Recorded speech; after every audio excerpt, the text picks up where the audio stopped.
Okay, whoever's got the alarm going off. I checked mine. All right, please, everybody in the audience, individually make sure that you're. All right, I think it's taken care of. Woo! Teamwork, motherfuckers!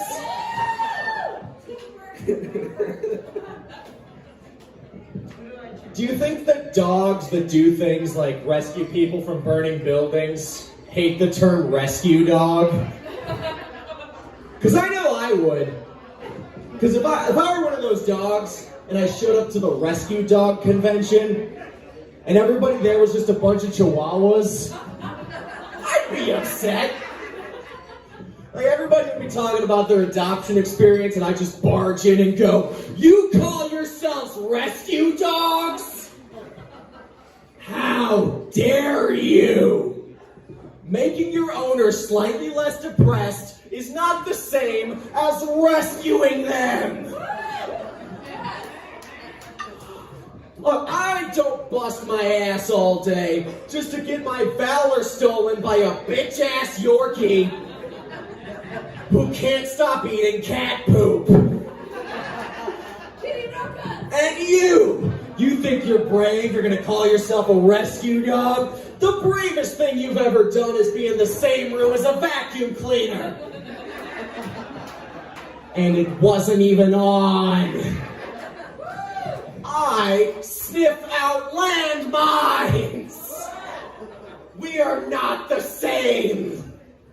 I mean, sure, we have a limited capacity for human language because we are dogs, but no excuses! Let's see. I think millennials and Gen Z would be the worst hostages. Like three guys break into a bank wearing ski masks and have guns and go, "Everybody on the ground now!" Meanwhile, some 25-year-old just nonchalantly starts walking towards the exit. "I said get on the ground!" Look, man, I don't have time for this. I can't be late for work again. "Get on the ground or I'll shoot!" Look, if you don't kill me, then either I will or climate change will, okay? I don't have time for this. Damn, man, are you okay? You want some of this money after we're done with it? Look, unless the government is willing to take my student loans and laundered money, I don't think this is going to work out. So, have a good day, I guess. I'll see you later. Yes, I did write that joke on a depressive spiral. How can you tell? Too dark? A little too dark? Alright, let's lighten things up a little bit. I can do this. Let's keep it loose, let's keep it light. I only have one functioning testicle. They're both there, it's just only one of them works. Like, the right one is what you'd expect, but the left one is really small and way up in there. Now, this isn't a problem in my everyday life. It's not even a problem in my sexual life. But none of you have had to tell multiple female doctors the phrase, "Yes, I have a left testicle, you're just not looking hard enough." Multiple female doctors. You know how the stereotype is, "Oh, men can't find the clitoris. Women cannot find my left testicle." Even with medical training. So who's got it worse now, huh? Women still have it worse. It's not a great comparison. I don't need my left nut to come. It's not a great comparison. So, the reason that my balls are like this, the reason I'm in this scrotal situation, if you will, is because I had an undescended testicle when I was a baby, and they had to surgically put it back into place. But I think they must have fucked up at some point during the surgery, because when I hit puberty, right one dropped and got bigger, left one, exactly the same. It is exactly the same as when I was a baby. Now, I did not tell people this for the longest time, because, it's embarrassing for me, I'm sure it's weird as hell for you all to hear about. And also saying the phrase, "I have a child's testicle inside of me." It's a very easy way to get arrested. So, I'm going to try and avoid that. And I know I wouldn't do well in prison, alright? Especially with the nickname Cody One Ball.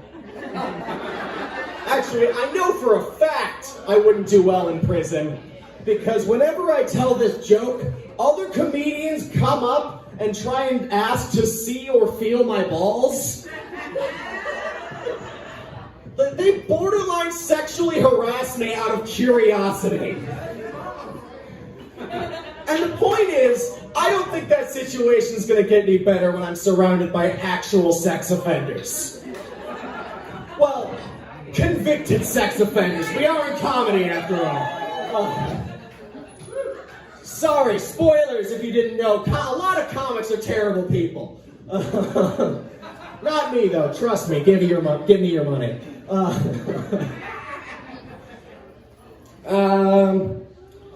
Was that a little too personal? I feel like that was a little too personal. All right. I'm gonna pull it back a little bit. I'll tell you a little bit about me, but not as in graphic detail. So I have lived in Oregon for my entire life, with the exception. I don't think that's worth applauding. I didn't have a choice for most of it. I was a minor for most of it. It's not like I had a choice, but. So Oregon my whole life, with the exception of a single year that I lived in Boston. And the people of Boston are not what I'm used to. They are very blunt. They'll let you know exactly how they feel about you. Now most people don't like this. They think it's rude. But I, as you may have noticed, am not a normal person. For many reasons, one of which I am autistic. And as an autistic person, do you realize how nice it is to live in a place where people give clear social signals? Aggressive is so much easier than passive aggressive.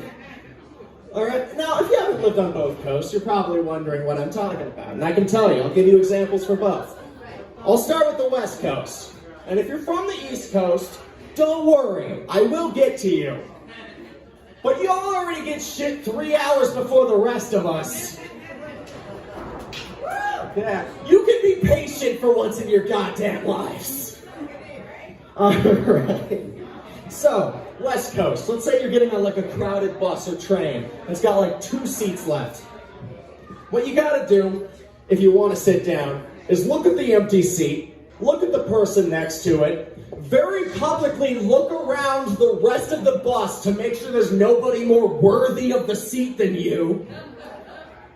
And then ask the person sitting next to it, "Hey, do you mind if I sit here?" And if they're okay with it, then you sit down. On the East Coast, you just sit down. Can you imagine a simple solution to a simple problem? Can you? And you want to know how I know the East Coast is different? I could actually have friends on the East Coast. Alright? Because if you're autistic, you can't have West Coast friends. Because people out here will hang out with you even if they don't like you.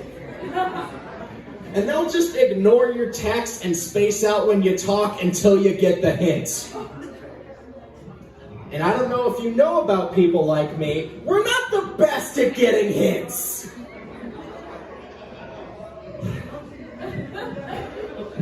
Like, it genuinely frustrates me how much better the East Coast is at this. Alright? Because I've spent 15 years studying people, trying to figure out how to communicate in a way that didn't make me look like an asshole. Meanwhile, I could have just moved to Boston and fit in perfectly. Do you realize how much easier my life would have been if I was Bostistic? So much easier. Like, I could have used that 15 years for something productive. Like, I could have invented something that could have changed humanity. And what did I give y'all instead? Another white male comedian. Congratulations. Thank you. So, I was on TikTok the other day at, TikTok.com/@TheRealCodyWebb, and 70,000 followers, no big deal. And I learned something that has been messing with me ever since I learned it. I learned that apparently computer science is a very attractive field for trans women to go into. And it's all kinds of trans women, out, closeted, even those who don't realize they're trans yet. Now this got my attention because I'm a programmer. And as you might have noticed, I'm not the most masculine person. Like, I have the jawline of an alpha male, but that's about it. So you can see why I was concerned.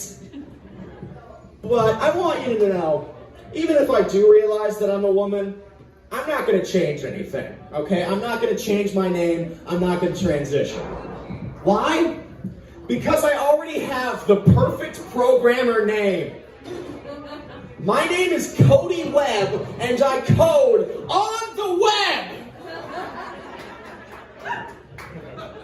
You want me to mess with perfection here? And for what? My own happiness? I mean, sure, I'd cry myself to sleep every night knowing that I could never be my true self in front of anyone I care about, but you can look at my name tag and know what my job is, and that makes it worth it! Fuck my mental health! If I cared about my mental health, I never would have become a comedian in the first place. That's how it works, right? You become a comedian and then develop clinical depression? Yeah, I'm pretty sure I got the order right on that one. Alright, I think I'm going to end off on this. Heroin's a big problem. I've only got a minute left. I'm sure I can solve this crisis. Heroin's a big problem, especially in rural areas, like farms.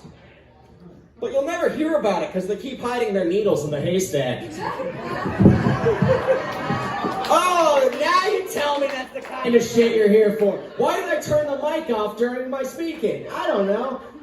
Who fucking cares at this point? I've got like 30 seconds left. I can burn all the bridges I want. All right, thank you very much. Let's give it up for James Blaine.